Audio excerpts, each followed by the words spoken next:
everybody, it is your Professor Rocco, you boy, coming at you again with another Age of Sigmar video. And because our last video got to the 20 likes required, we are doing another Beat Rocco Batrep. Whew! Can't believe I got to say that. I'm very excited. I've been sitting on this for a while here. So in this Batrep, again, the emoji emote is made by my friend Hey GM Kenny. He's over on YouTube too. I'll put a link to his channel, and he does TikTok too, in the description because I love that dude. And this video today will be going over my game versus a friend of mine who's gonna go by Pink, and he played some Soulblight Gravelords into my cities of Sigmar.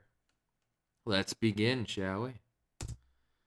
So the battle plan was survival of the fittest, which is a very standard deployment, 3 objectives down the middle of the board diagonally.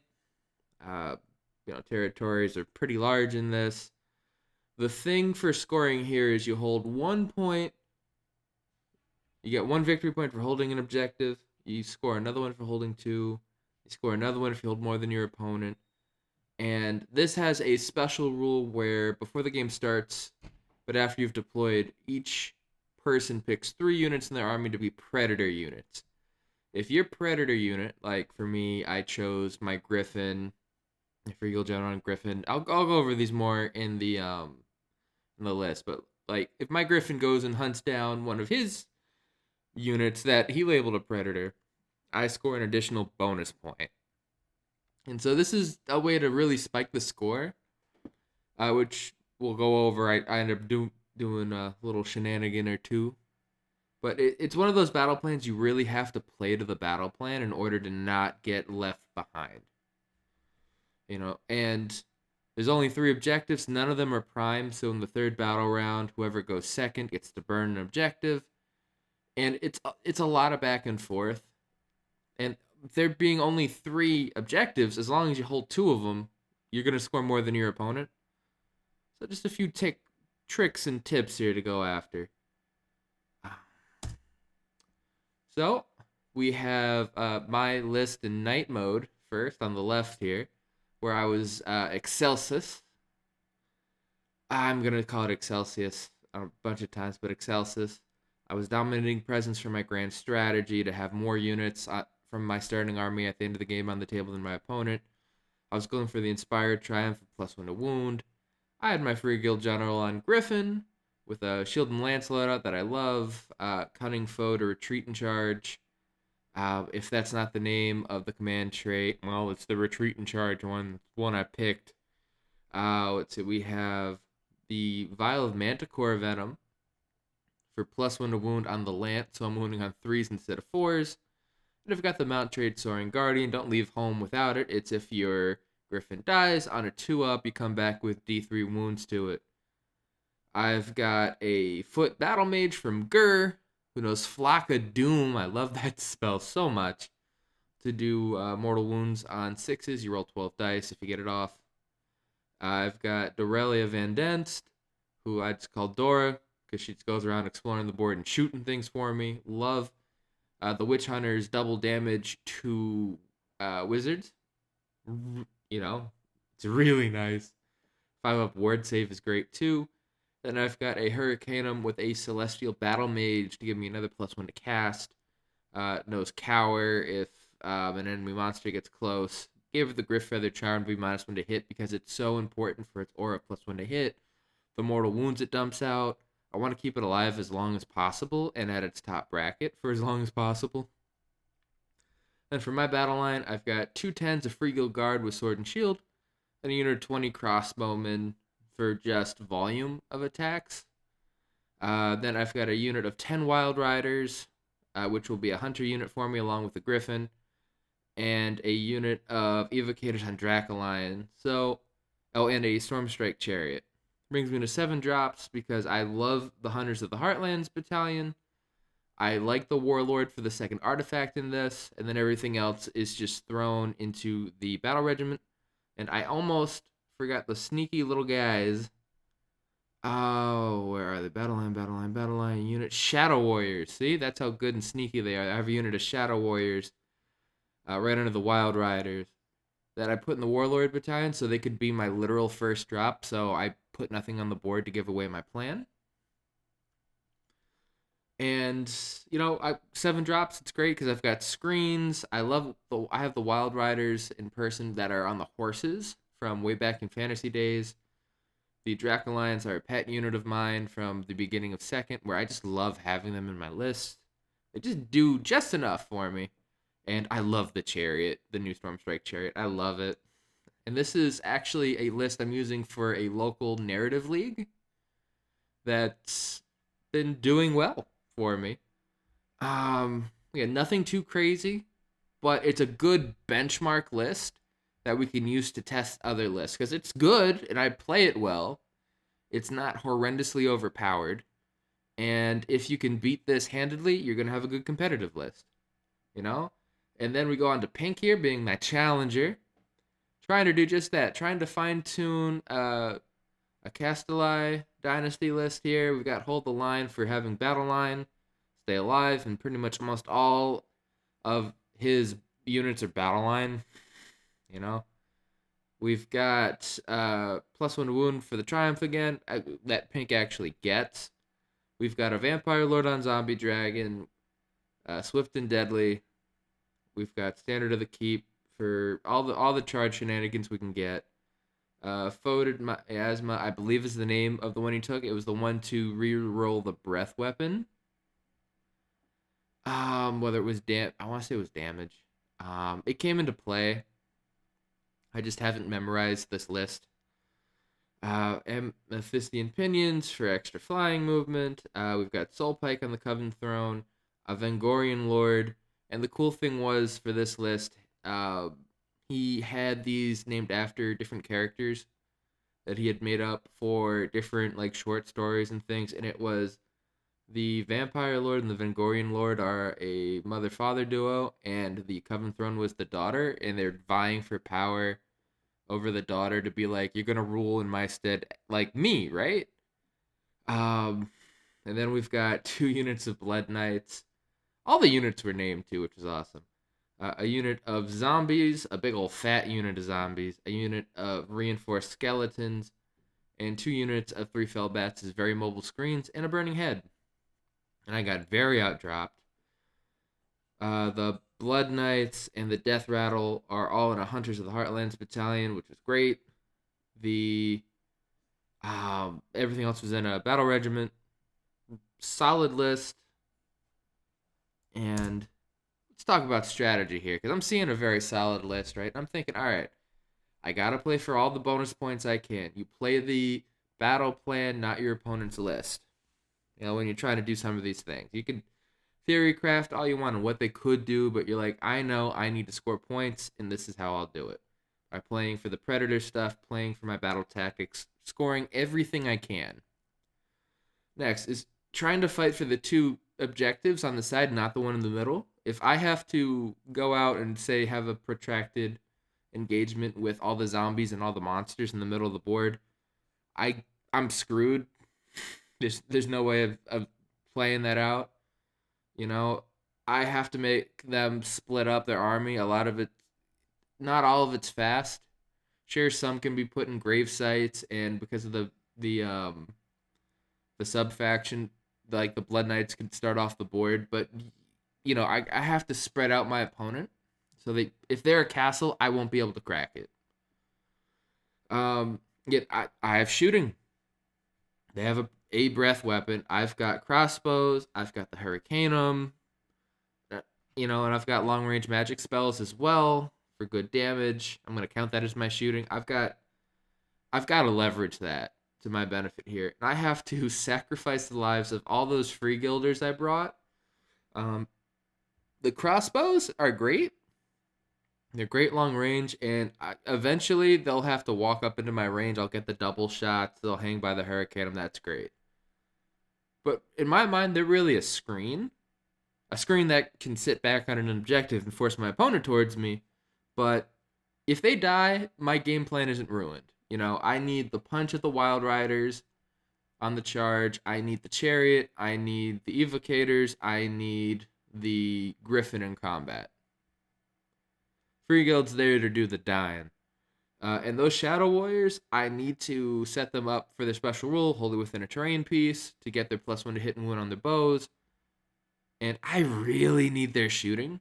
Because with them, you could set them up outside of 9 inches of your opponent anywhere on the board to be like a screen to stop movement. You got a lot of tricks. But in this, I really need their rend because the Blood Knights have a 3-up save. I can't roar them to stop them from all-out defensing. So any rend I get to make them waste, say, command points and respond to my shooting in the shooting phase means it's 1 less CP that like can't go to stop the zombies from auto-passing Battle Shock because they don't have an armor save at all. It stops maybe an all-out defense or an all-out attack later in the turn. It gives me time and options here, and that's all I need. Now for Pink. Again, this is a newer army for him, and Pink's whole thing is trying to control the middle of the field and split me up into manageable chunks because I do rely on a lot of synergies. And if he can fully wipe out my support pieces in the Hurricanum and in my Foot Mage that are buffing up everything, it's going to be rough for me. Then we've got use those zombies for the mortal wounds, and they might not have an armor save, but my Free Guild archers are a 6-up, crossbows are a 6-up armor save themselves. They're just wearing a t-shirt.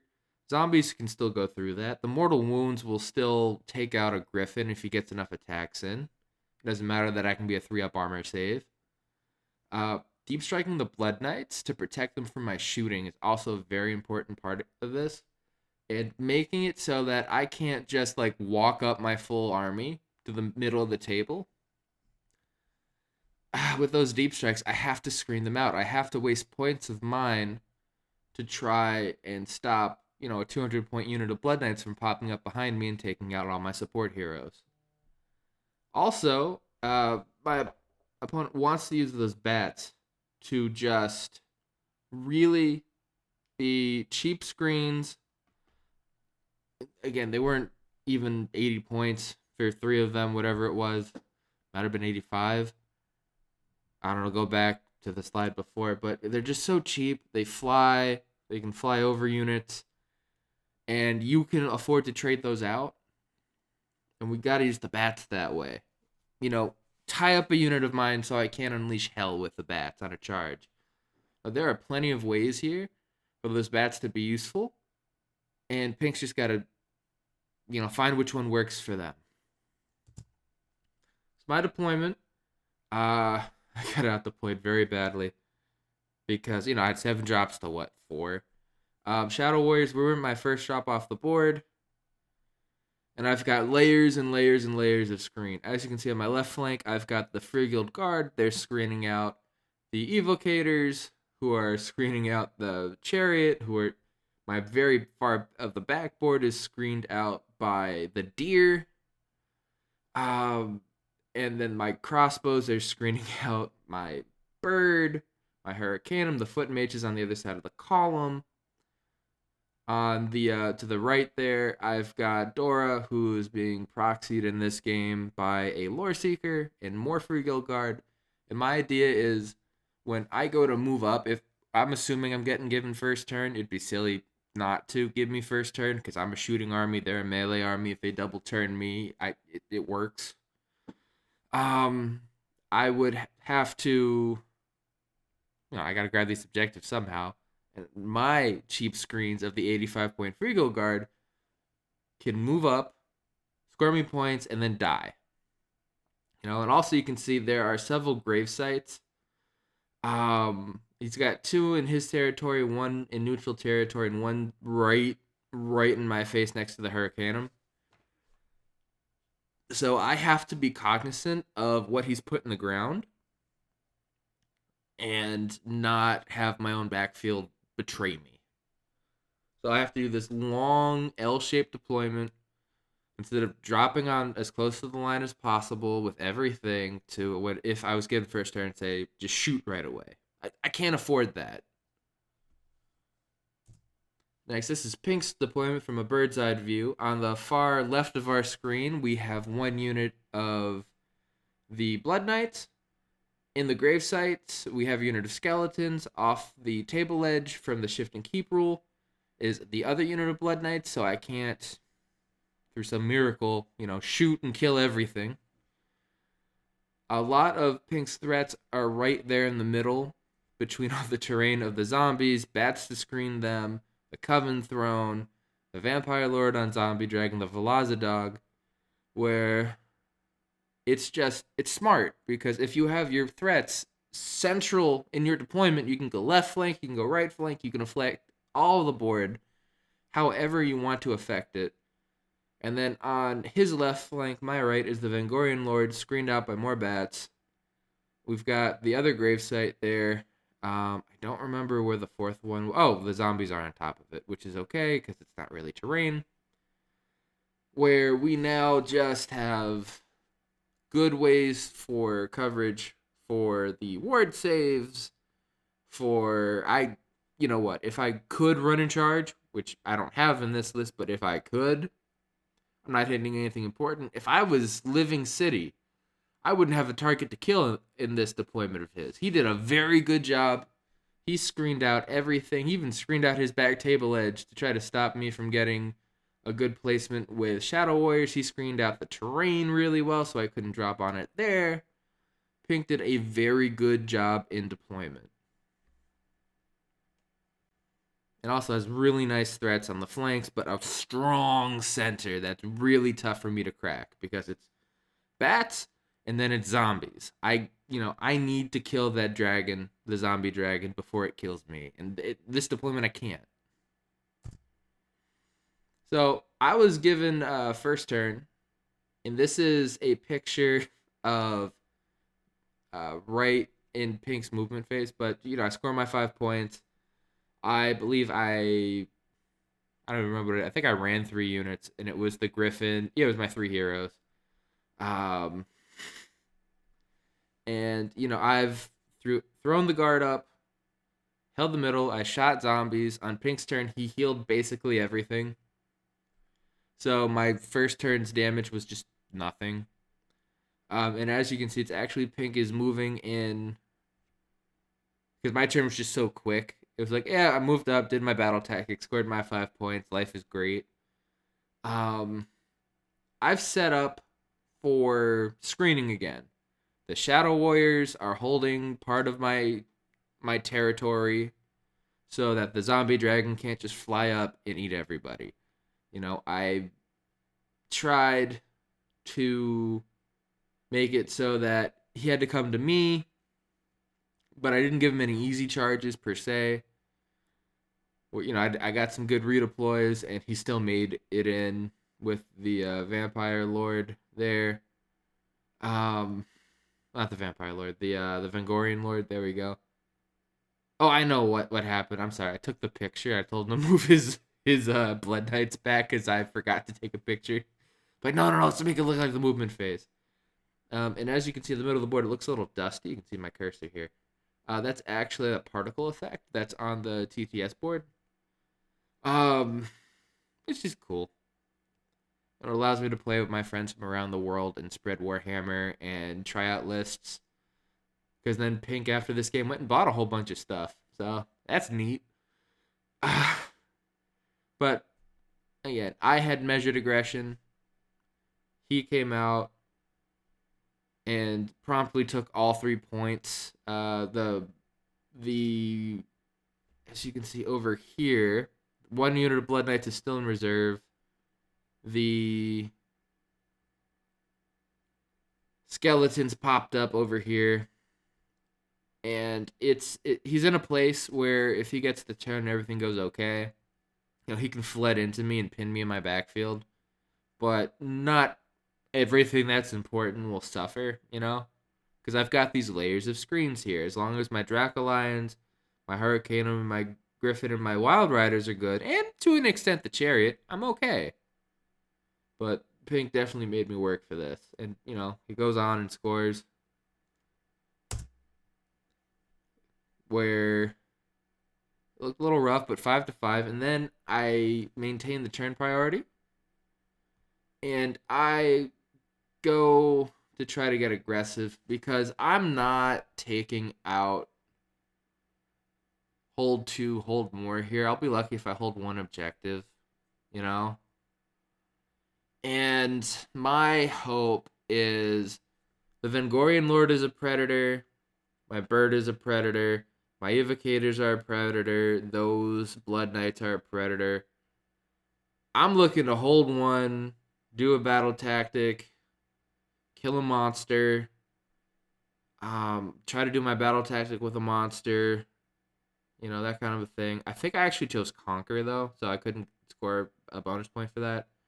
But, I'm trying to think of all these ways. I get the Predator points, I kill a monster this battle round, just to keep me in the game. Because this is going to just take me a while to chew through his stuff. And, on the offensive I go. And this is the after, because I had a choice where I could have charged into the zombie dragon, but I made it with my griffin, and it was, do I let the Vengorian Lord bracket my griffin, or do I, take the Blood Knights fighting without doing, 2 damage on the charge? And I bet on that and not bringing in the dang dragon. And then we continue to fight too, where in the end of the first battle round, Bats tied up my Shadow Warriors in a great play, and I'm slowly am working on my guys and shooting with Dora, who's doing great because all the big scary things are wizards in his army, so that helps. The Vengorian goes down. The skeletons kind of bracket my Griffin. The Drac Alliance trade out beautifully. And it's just, it's what I have to do. And as you can see, I ended up scoring 6 points. I don't even remember how. And then that's the score that'll be at the bottom of 2, because I got to use this picture, where the fight just kept continuing. And the dragon doesn't make its charge. And it's just, it just hurts when that happens, and it's such a big combat piece. And the zombies have moved up, and he's screening, and he's playing the fights correctly. And I've screened my backfield. The Blood Knights are still off the table, but the Vengorian is dead. A unit of Blood Knights are dead. And it's just, he gets another 5-point swing. And it's neck and neck right now with Pink trying to come at me. And then Pink gets the double turn. And this is the scary bit here, I had to burn an objective. You don't have to, but I needed to in this case. Because if I didn't burn an objective, I'm going to lose scoring more. I just will. There's too many of them still. He can hold back on 2 objectives, play more conservatively, and make me force myself to stick my neck out. By burning the left objective, the Blood Knights over there can do whatever when he came in. I might have personally put them to fight my Griffin, but I get it. He doesn't want them to die. And my backfield's still screened. But it made the Vampire Lord on Zombie Dragon have to move. And it made me focus on my right flank where I had a better position. And it saved my cats because, what happened was Pink set up his second unit of knights to try to get a charge on them to just mop them up. And then when my chariot could, if I assumed that was going to happen, my chariot could go and pin them around and keep them out of the fight. But it forced his army to go into literally the rest of my army. and I still like the choice. You know, it saved my Draco Lions from the dragon, and then the Blood Knights failed their charge. The zombie dragon did make its charge, and the reason the skeletons aren't fighting the griffin is because my griffin, in the meantime, did kill them, but they came back, and like with half the unit, came back and got set up to just again sit on that point. He went for broken ranks on this, which is very important because I had a fantastic unleash hell with my Hurricanum being a shooting attack. And then my wizard staff bonk went through really nicely. It bracketed the dragon really nice. But what was crazy was he still split the attacks. And the rider mostly went after the Hurricanum, and then the mount went to kill the weakened unit of crossbows. And at the end of the day, he just left 3. The zombies whiffed, the bats whiffed, and that was his whole thing, was broken ranks. And because he had to split his attacks because that Hurricanum needed to die. It needed to die horribly. And unfortunately for him, you know, he left me on like 2 wounds. He couldn't get the battle tactic. He couldn't get the bonus point. You know, he held 1 objective. He held 2 objectives, but that was it.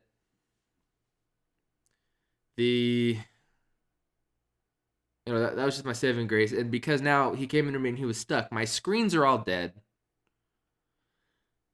But those Wild Riders are there. The Griffin's still alive. I've got 2 out of the 3 Draco Lions left. I've got my Chariot left.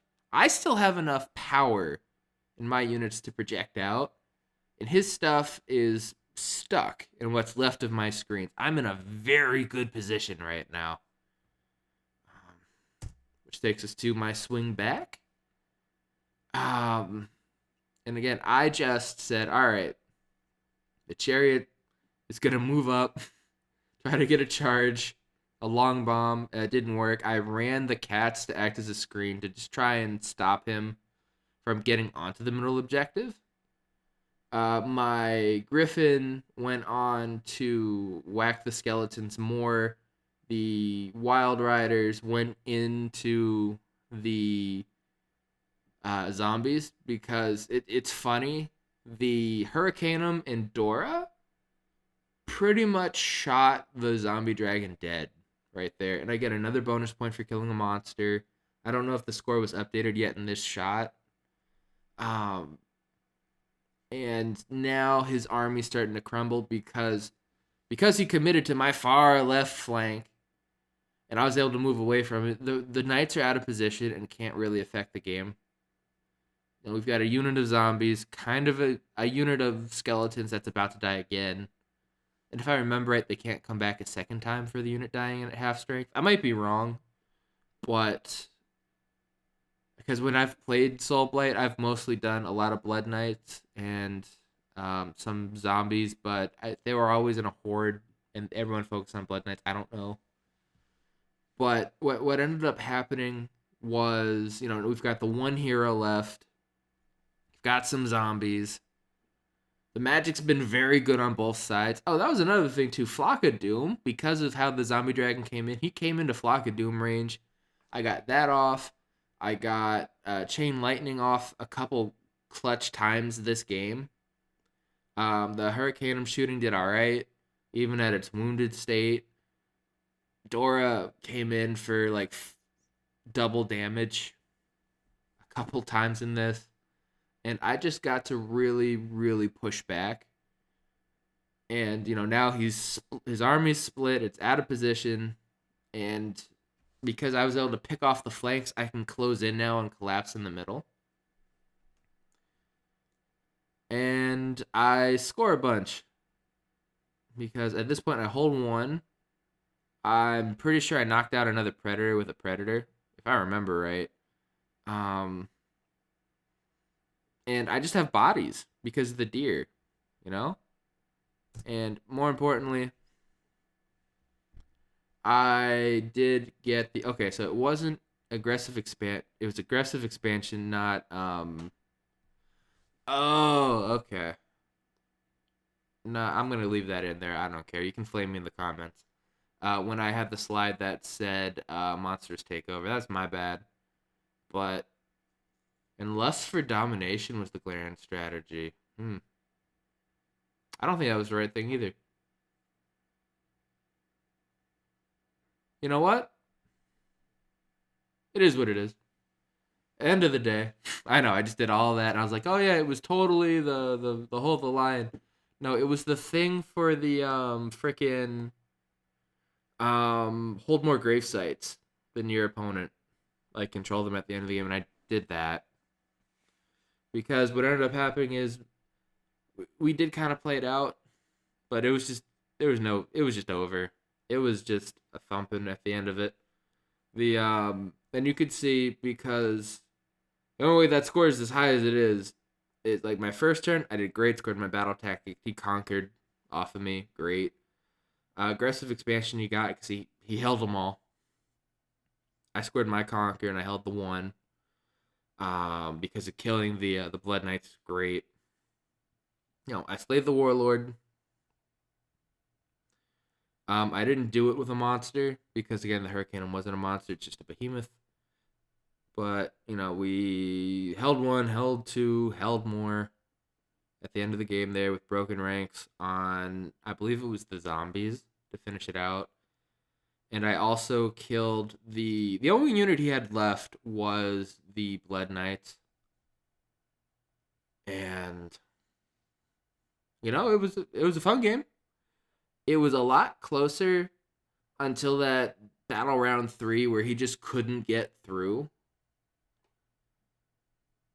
And then I just closed the door on him. I turned the tide, closed the door, heel turned, whatever you want to say, pick your saying. And then I just kept scoring bonus points, and denying the broken ranks was huge because that would have made it 15 to 21. None of my predator units died in the game. If the Blood Knights had killed my evocators, or if the dragon had killed my evocators, that would have been a nice point change. But it's why I didn't want to bring in the dragon and I fought the Blood Knights instead. And it's why I had the screens where I did. And I played a very nice game. Pink played a very good game too. The shame was the charges in that second battle round with the dragon, because that should have been another point for him. But then it would have been the end 21 to 14. It was just I was able to stack bonus points faster, and just do that little bit extra to the battle plan. But in the end of the day, great game, and we had some post game talk on it. So Pink's whole thing is, again, we're trying to figure out how to fine tune his list, and the endless spell never happened. The bats were good, but we couldn't get rid of those for a necromancer. He had a lot of screens, but like at this point, his damage dealers were the knights, and then the monster heroes. The zombies can work better as a screen because he can fly over them, and the skeletons can be a screen. There's a lot of layers, but those units are reinforced. They can cover a lot of ground. They're a very big footprint. And then the Blood Knights can be in reserve. We don't necessarily need all of that when we have so much power in other places. And it was, as you saw, the zombies completely protected his heroes in his deployment. There was nothing I could do about that. And Pink needs to commit to battle tactics. And like when you say you're broken ranks, you gotta overkill that unit because you're gonna have 1 or 2 armor saves made by your opponent. You can dump all it could be 2s and 2s, -3 ren, 8 damage a pop. But if your opponent just can roll armor saves, it's just not gonna matter. You could roll and do everything right. But if you don't put enough attacks in to make them fail, it's just you're gonna catch yourself out. And that's what happened where it was you need to hard commit to the battle tactics and the bonus points if the scenario has them for you. For me, my list works. Um, I got to use a childhood favorite unit in my Wild Riders, my AoS favorite in the Drac Alliance, and I love that chariot. This is probably the 5th time I've played with it. It's always done good for me. The Hurricanum just did so much work and did so good. The mortal wound shooting was fantastic. The +1 to hit aura off of that bad boy made my freaking Wild Riders hit on 2s, so the wounding on 4s wasn't horrible. I still rolled bad on the 4s, but because I was hitting on 2s, all my attempts to hit. So rolling a little bit below average on the 4s to wound wasn't so painful. The Griffin taking on the Vengorian Lord and the reinforced skeletons was such a clutch part. It just did so good for me because it fought the skeletons twice. And I played with the battle plan. That's the lesson of the day here is how do you win games? How do you win more games consistently? You play to the battle plan and play to how to score any additional points in it. And also knowing that if you need to hold more objectives in your opponent, you don't need to play for all of them. Just play for most of them. Because you know what I could have done? I could have ran up my crossbows to sit on the middle point, and then they all would have died. I didn't need to take that risk. So playing for the 2 flanks, split his forces, get him into more digestible pieces, then crash into the middle, it worked. Which is my other key to victory there. And with that, ladies and gentlemen, thank you for coming to class. And if we get, let's go 20 likes again, and I will do another battle report next week. Bye.